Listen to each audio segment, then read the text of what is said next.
कलावती आई यांचा विवाह. बाळाला 15वे वर्ष लागले तोच अचानक तिच्या विवाहाचा योग जुळून आला.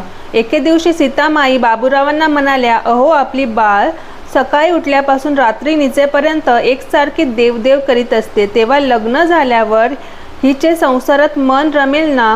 पूजा, पारायण, कार्तिक स्नान, माघस्नान, कीर्तन, भजन यातच जर ही गुंग होऊन राहू लागली तर सासरची माणसे उद्या कुरकुर केल्याशिवाय कशी राहतील? म्हणून मी म्हणते यापुढे तरी देवाकडचे तिचे लक्ष कमी होईल तर बरे. इतक्यात बाळ तेथे आली आणि बाबूरावांना उद्देशून म्हणाली, अण्णा तुम्ही माझे लग्न करू नये. मी मीराबाईप्रमाणे सदा कृष्ण प्रेमात रंगून राहणार. तिचे हे बोलणे ऐकून बाळ लग्न जरी झाले तरी त्यामुळे कृष्णावर प्रेम करायला काहीच अडचण पडत नाही. संसारात असून सतत देवाचे स्मरण ठेवणे हिलाच खरी भक्ती म्हणतात. एकनाथ, नामदेव, तुकाराम या सर्वांनी संसारात राहूनच देवाला आळविले आहे असे बाबूरावांनी तिला समजावून सांगितले. पुढे थोड्याच दिवसात बाबूरावांच्या स्नेहाकडून खालील मजकुराचे पत्र त्यांना आले. एम राजगोपाल यांच्या पत्रिकेशी चिरंजीव रुक्माबाईची पत्रिका उत्तम जुळते. दक्षिण अर्काटात कडलूर जिल्ह्यातील तिरकोईलूर या गावी हे पोलीस इन्स्पेक्टर आहेत. त्यांच्या वडिलांचे नाव नारायणराव असून हे पण पोलीस इन्स्पेक्टर होते. त्यांनी नुकतीच पेन्शन घेतली आहे. त्यांचे मूळचे गाव दक्षिण कानडा जिल्ह्यातील मल्लापूर हे होय. तेव्हा तुमचे मत काय ते सत्वर कळवा.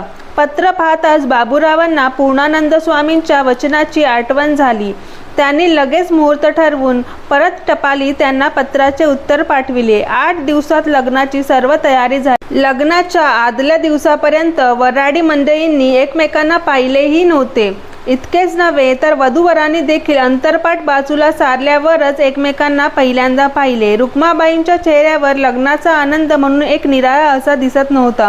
इतकेच नव्हे तर जशी जशी लग्न घटिका जवळ येऊ लागली तसे तिच्या डोळ्यातून अधिकाधिक अश्रू वाहू लागले. लग्नाच्या आदल्या दिवशी मैत्रिणीने जेव्हा तिची थट्टा केली तेव्हा रुक्माबाई तिला म्हणाली, अगं हे लग्न नसून देवापासून दूर लोटणारे विघ्न आहे असे मला वाटते. यावरून असे वाटते की लग्नानंतर आपल्याला परमार्थ मार्गात अडथळा उत्पन्न होईल की काय अशी भीती त्यावेळी रुक्माबाईला वाटली असावी. रुक्माबाईंचा लग्न समारंभ गोकर्ण येथील भंडीकेरी मठात झाला. श्री राजगोपाल यांना रजा जास्त नसल्यामुळे लग्न उरकल्याबरोबर दुसऱ्या दिवशी सर्व मंडळींसह ते गावी जाण्यास निघाले. बाळ सासरी जाण्यास निघाली म्हणून हरिप्रेमी गोतावळा सुमारे 100-200 बायका मुले रस्त्याच्या दोन्ही बाजूस उभा होता. त्यांच्या डोळ्यातून टिपे गळत होती. बोलण्याची इच्छा असून सुद्धा एकाच्याही तोंडावाटे शब्द फुटेना अशी स्थिती झाली. बाबूरावांचे तर लग्नाच्या आदल्या दिवसापासून डोळे लाल झाले होते. सारखे ते डोळे पुसत असत. यावरून बाळवर त्यांचे अत्यंत प्रेम होते हे उघड दिसण्यासारखे आहे. बाळची पण तीच स्थिती झाल्यामुळे तिने सगळ्यांपुढे फक्त हात जोडले. निघतेवेळी नारायणरावांना उद्देशून बाबूराव म्हणाले, आमच्या बाळाला उंची कपडे किंवा दागिने यांची हौस नसून केवळ पूजा, पारायण, भजन याचीच विशेष आवड आहे. तेव्हा माझे आपल्याला एवढेच सांगणे आहे की गावी गेल्यावरही तिचा नित्यनेम अखंड चालू राहील याकडे आपले लक्ष असू द्यावे. दुसरी गोष्ट म्हणजे कसेही तुम्ही हुबळीवरूनच परत गावी जाणार आहात तेव्हा जाता जाता परमपूज्य परमपवित्र सिद्धारूढ स्वामींचे दर्शन घेऊनच पुढे जावे.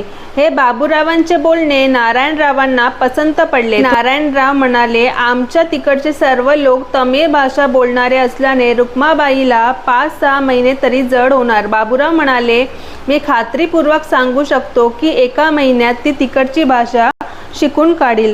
बाबूरावांच्या सांगण्याप्रमाणे पुढे घडल्याचा नारायणरावांना अनुभव आला. त्यानंतर ठरल्याप्रमाणे मंडळी हुबळीला उतरून महाराजांच्या दर्शनार्थ गेली. तो दत्त जयंतीचा दिवस होता. नवदंपतींनी महाराजांना हार घालून वंदन केले. रुक्माबाईने महाराजांच्या चरणी फुले वाहून मस्तक ठेविले. तेव्हा त्यांच्या नयनाश्रूने महाराजांच्या पादुकांचा अभिषेक झाला. लग्नाच्या 6 महिन्यापूर्वी एके दिवशी कीर्तन संपवून काही मंडळींशी बुवा बोलत असलेले पाहून बाळाने गुरुकुळ म्हणजे काय असा बुवांना प्रश्न केला असता याचे उत्तर ब्रह्मवेत्या गुरुकडूनच मिळवायचे असते असे बुवांनी बाळाला सांगितले. तेव्हापासून आपणास तशा गुरुची कशी गाठ पडणार हाच एक विचार तिच्या मनात सारखा घोळू लागला.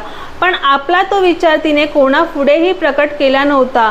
यावेळी ब्रह्मवेत्या गुरुची जरी गाठ पडली तरी पण सासरची मंडळी बरोबर असल्यामुळे ती आपले आंतरिक विचार प्रकट करू शकली नाही. परंतु महाराजांनी मनोगत ओळखून ओम नमः शिवाय म्हणत जा, तुझी इच्छा सफल होईल असे म्हणून त्यांनी रुक्माबाईंच्या मस्तकावर वरदहस्त ठेविला. महाराजांकडून मिळालेला ओम नमः शिवाय रूपी अमोलिक मणी अत्यंत प्रेमाने व आदराने कंठात धारण करून त्यांचा अभयवचन रूपी प्रसाद पदरी बांधून रुक्माबाई सासरच्या मंडळींसह तिरुकोइल्लूर येथे सुखरूपपणे जाऊन पोहोचल्या. त्या ठिकाणी राजगोपाल गावाबाहेरील सरकारी बंगल्यात राहत असत. ओम नमः शिवाय.